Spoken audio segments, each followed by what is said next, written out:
Okay, so we are going to move on to the first of our guest speakers. We are incredibly honored, to be honest, to have Ulrike Brandi here with us today. She's a very long established, incredibly successful lighting designer, thousands of projects, based in Hamburg in Germany. And I think started in 1986, so one of the most experienced lighting designers around. So it's fantastic to have her. Ulrike, please join the stage. Thank you so much.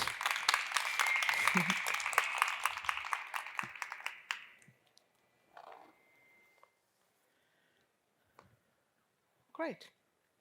We see that there. I also would like to look for the time. Prepare myself. Put this here.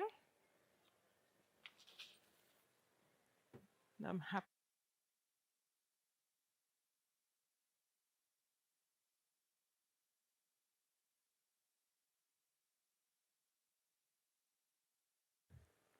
I don't hear. Yeah. Good. Yeah? That's good? Perfect. We want to have it comfortable.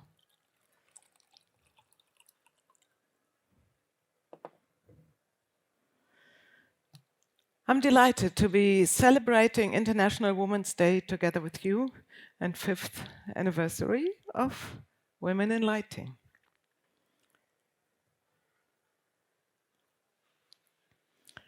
Under the motto, Inspire Inclusion, people from different backgrounds are celebrating together. We want to create a fairer and more inclusive society. By sharing our stories and amplifying our voices, we are helping to shape a world that benefits from the strength of shared diversity. We live the intersectional idea. As a lighting designer, I ask, is there such a thing as feminist lighting design? Feminist lighting design concerns the approach to the topic and the decision we make when designing. It means that we take a holistic perspective and also consider secondary aspects. We think about the people and the environments that are influenced by our design.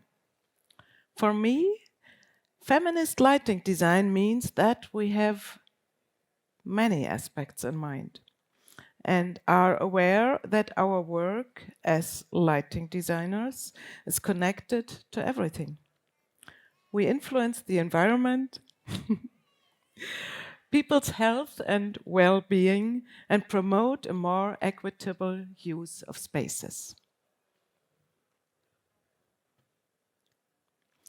As a lighting designer, we do a lot of artificial lighting in buildings.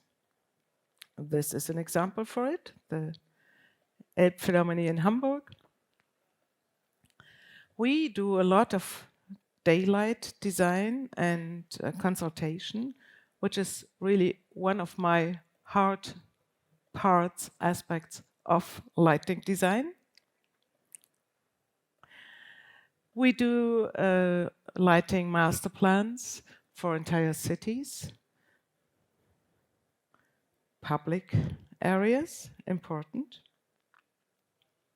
And sometimes we also do the design of luminaires. I studied industrial design, so lighting design came out of this approach. And what I do and love and can't stop to do it is to talk about light, as you see now, and as well write about it. So I wrote several books. One is quite old, from those times, the Light Book, here the German version Lichtbuch, talking about processes instead of talking about finished projects only, representing them like that. Also about daylight, about light for cities. And you see two catalogs for the exhibition, The Secret of the Shadow, that happened here in Frankfurt in the Deutsches Architekturmuseum.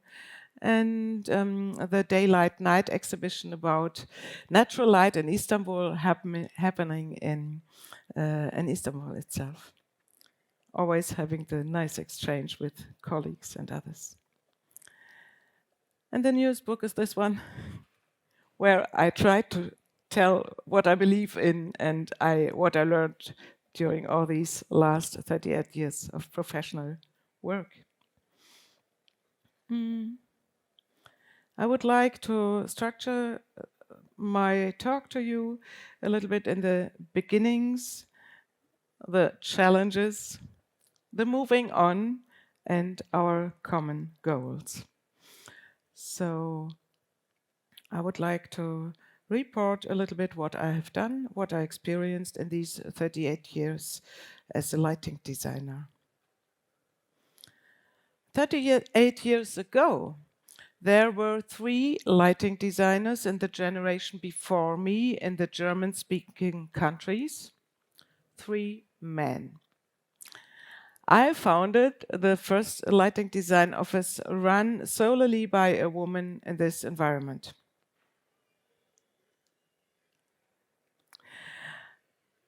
My plan was to do what I enjoy doing, namely designing with light. I wanted to be socially and politically effective in my work.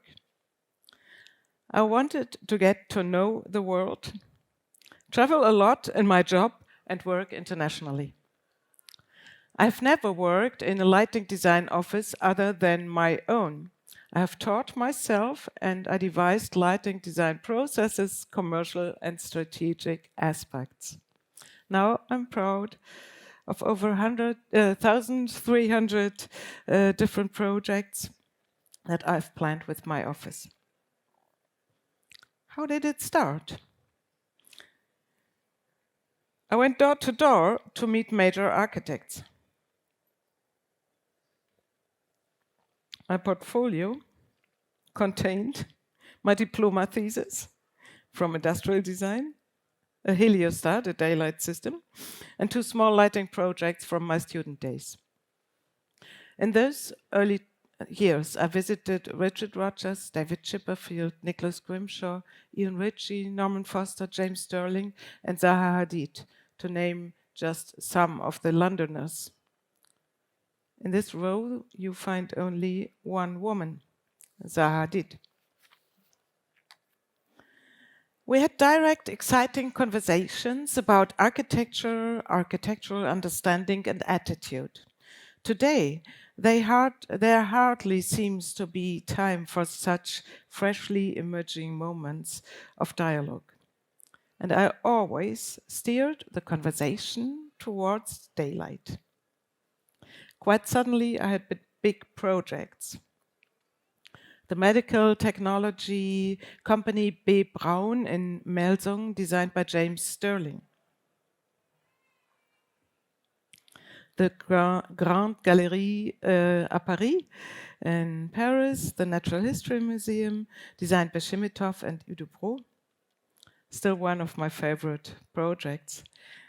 And it was fun to realize that today, that even back then, I was fascinated by the contrast between the bright daylight in Paris and the dark interior of the museum.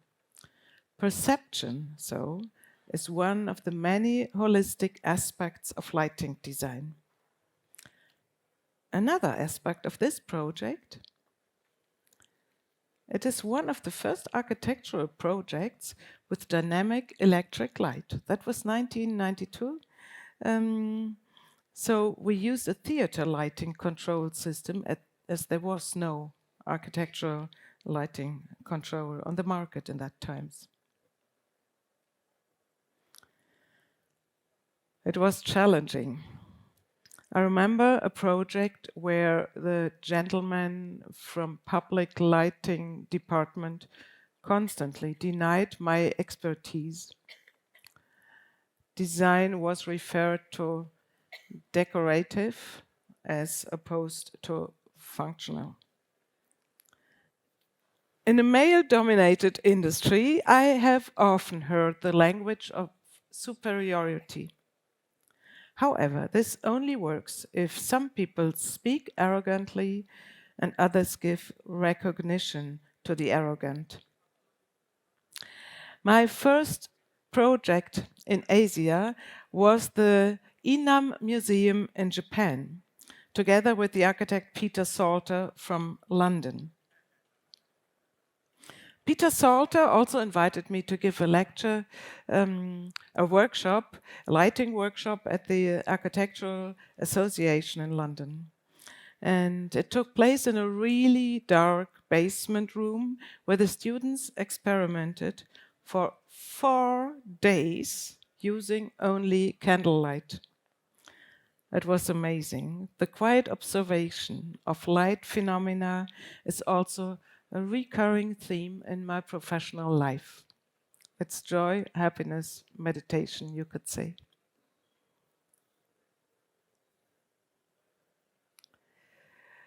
The first major lighting master plan in Germany was for the World Exhibition 2000 happening in Hanover, and it was completely realized within 3 years. When I gave the application presentation, I was wearing a very loose-fitting dress, and luckily nobody saw my pregnancy. I'm convinced I wouldn't have got the job. Later, I was more open about it. My daughter was with me on all my trips for this project with our au pair for the entire first year.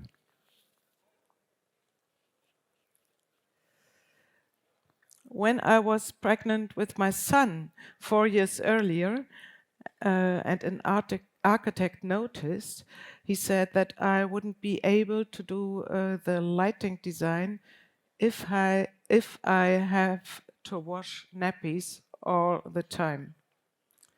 I was too perplexed to say anything quick-witted. On the 160 hectares of the World Exhibition 2000, we were able to realize a very restrained, very atmospheric light. I'm glad that I was able to push through many rather dark areas, at the time still somewhat ridiculed with my light pollution argument. The common thread of respecting daylight can be found throughout our work today, and I've dedicated a chapter in my book to darkness. Darkness and sure, shadows. I was one of the 4 curators for the exhibition, The Mystery of Shadow. I showed you the catalog earlier on, Light and Shadow in Architecture. Ingeborg Flagge, the director of the German Architecture Museum here in Frankfurt, made this exhibition possible. And you see here the beautiful photos Hélène Binet did for this exhibition. Then next projects, international projects, was the National Bank in Malaysia, in Kuala Lumpur, where I saw much more women in higher positions in this bank, for example, as I was experienced to meet in Europe and especially in Germany.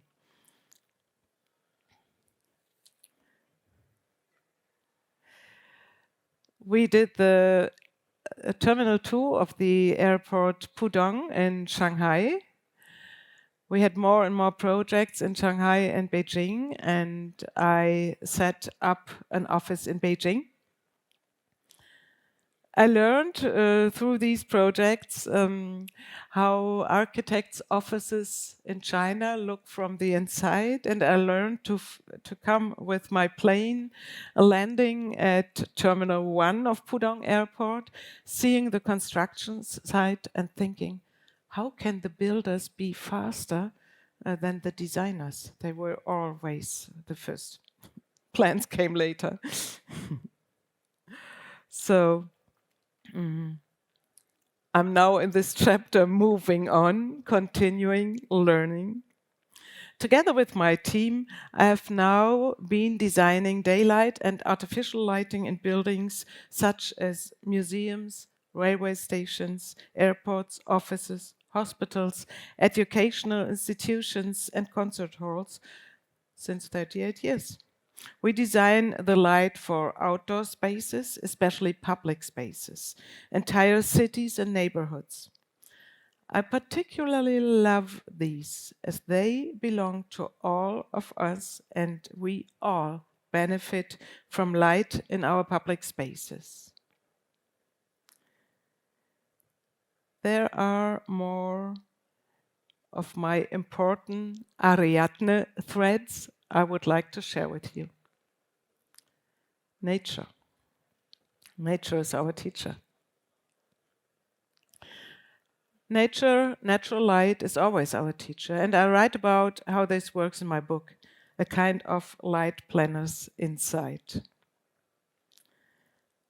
It's so fascinating that light consists of very few physical phenomena as reflectance, diffuse reflections, as you see here, and we, consisting from this few elements, we have this wide range and variations in daylight, and we are inspired by our projects of in this. And this came, for example, into the project Holocaust Monument of Names in Amsterdam, designed by Daniel Liebeskind, and we did the lighting design for it to create kind of very calm spaces, meditation spaces, beside of a very, very busy 4-lane road. The same, you know, these reflections, refractions, in a drop of water on this ginkgo leaf is inspiration for the light and the concert hall of the Elbphilharmonie. And you see the different approach that architects and lighting designers sometimes might have, and this is the good thing, to work together. For the architects, Herzog and de Meuron, there was this graphic idea about the dots, the lines, and the spheres, quite geometrically. My approach was the diffuse light, the glossy reflections, the brilliance of the light in a way entering and coming out of these spheres. So the same with these kind of patterns of light sources at the ceiling. This was what the architects brought in, and we said we would like to create islands of light and as well having light fixtures that still bring some light on the ceiling directly, not only by bouncing via the floor. So these islands are also a theme that create atmosphere, and they approach always in our projects, as you don't only see in the Elbphilharmonie as well in the Mercedes-Benz Museum we did together with UN Studio. Okay, next Ariadne thread. We design light for people and for the environment. So the Deutsche Bahn commissioned us to do the light for the ICE4 and ICE3 Neo, and we wanted to bring in the different atmospheres of the daylight. So as you see here, it's a controlled lighting scenery in these trains. Yeah, I'm a bit. And there are these two extremes, the very fresh light at noon and then the much more cozier light in the evening times in the trains. Sure, doing a master plan in outdoor areas means to design for people in the same time as for the for the environment. And what was important here for us was to create a respectful light to the environment, and in the same time to have the balance for a comfortable and safe light for people who use it. And just now we have this word for it, the gender equal light, really with this big aspect of feeling safe You don't do it by more light, you do it by intelligent and atmospheric and nice light. Nice rules we have about that. Oh yeah, sorry, I wanted to show you that image to it because I would like to show that we always direct the light to the floor and try to keep a big space without light pollution to the sky. The station of Rotterdam, I think I have to hurry a bit, is that right? Oh, okay. The station of Rotterdam is one example where we again did something where so many people, a place that so many people use during the day, and they are welcome. They have to find orientation. It's so much. And when I was taking photos there, a person approached me who didn't know that I was involved in the project, and he said to me, "We are so lucky. Rotterdam now has, with this station, has a living room again, and there's nothing better you can hear about a project you worked on for me." And also together the big entrance hall, but also together with this area of the platforms where we have photovoltaic on the roof, then some filters by printed, fritted glass and clear glass. So it's also, again, looking to nature like a sky with clouds above it, not always the even light everywhere. Last but not least, culture is the basic. Our planning culture is holistic. We choose multi-perspectivity, tolerance of ambiguity. I always need to say it a second time, of ambiguity. These are big words, sometimes difficult to pronounce. And we know these big words, we quite often use big words, and I feel a bit strange about it. You know, there are some words like sustainability, for example. But sure, we try our best. We are not perfect. We learn. We are aware of the words and criteria we choose. We learn every day and in each project. And this culture, how to approach, also when not only we try to do that, but also our clients and the architects, you will see it in the result. This is the Royal Academy of Music in London. The Royal Academy itself, as the client, they were so open to all our ideas and the input we gave, and we had a wonderful dialogue, very respectful. And also the architect, the Ritchie Studios, they were open for a discussion, so we had really a wonderful kind of garden situation in working together for the project. So our idea to say, let's spread the light in this entire room in the concert hall as the sound spreads in that room was taken by all of them, and now people love and enjoy it a lot.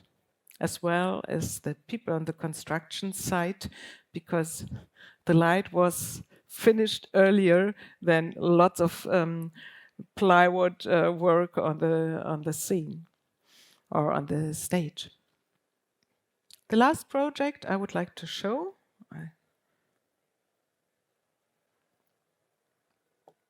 is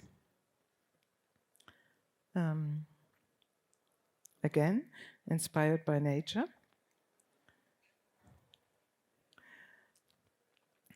Again, with these principles, how does light diffuse and then create this wonderful bright sky? And could we have that as well in an internal area space with bright ceilings? But that is only one aspect of the project. Why I'm particularly proud of this, the so-called Trident Park, a project in Malta, again with Ian Ritchie Architects. That is because it's sustainable and fit for the future. We were able to realize a very high proportion of daylight, The building is naturally ventilated, and the historic building has been preserved culturally as well as on the side of material, the gray energy of concrete that was remaining. And how this worked, again, it's when teams work together very close to each other. This was a former brewery. The client is the family of the brewers. It's a 200-meter long building of the former factory. Now they need use another building which is smaller, and the client decided to develop offices in this building. You must know in Malta, because of corruption, a lot of national heritage rules are not fulfilled. So there are lots of investors who really built a lot of high-rise, ugly, huge buildings. But our client said, we want to keep the old building. And then the architect said, look, let's cut in this long building, cut openings to create gardens in between, and they will have the function to bring more light, natural light into the spaces, and also natural ventilation. It's really wonderful how it works, and you can see all these office buildings, they get or spaces, they get daylight from 3 sides, and we never had those wonderful daylight factors all over the space as we had it here. We also looked for different ways how to bring this light into it. In the beginning, we planned also heliostats to bring sunlight, but the client decided against it, but we found other ways to bring light into the spaces. You see the buildings above ground, but also this lower ground floor, which was not supposed to be an office space before, gets light from these beside sunken gardens you see, and then in the section in 2 blocks, you see one of these gardens again brings natural light into the space. So as the client before said, oh no, I lose a lot of space when you cut these gardens into the building. Now they won again more space in the lower ground floors. And here you see that these tables in that garden in the middle, they consist of glass. You can sit there at lunchtime, but as well it's the opening to bring daylight into the ground floor. And there is another image of this building as well, with all its openings from above and from the lower part. So I would like to conclude. My perspective as a woman. Women are good at showing solidarity, having fun together, and being able to empathize with people who are discriminated against and disadvantaged on other levels. I'm convinced that women have a great deal of freedom to have fun together. The circle is complete. My curiosity about the world is not only something I can live out by traveling, but also in my own office with my team. What a gift! People from places as diverse as Indonesia, Trinidad and Tobago, the UK, South Korea, Egypt, India, Denmark, Mexico, Turkey, and Norway, to tell you some of them, bring and have brought their perspectives into my home. We laugh a lot, including about language and misunderstandings. Some time ago, intern Yuni from South Korea, who didn't speak German yet, asked, I always hear the word zusammen. What does that mean? Zusammen is together. working together, belonging together, what better mirror can be held up to us as a team? I'm proud of that, of my team and our charisma. And now we are full of creative joy for a bright world for everyone together. As a global society, we face great challenges, but with a feminist approach, we can achieve, in the sense, Sharon, you explained earlier, for all of us. With this feminist approach, we can achieve more justice, health, equality, and respect for nature in our built environment. Thank you so much. Thank you, Ulrike. That was absolutely fascinating. You're a true pioneer of the industry. Amazing to see the themes that you were talking about years and years ago are still sort of happening now and just starting to get the light they deserve. Ulrike, please. Thank you.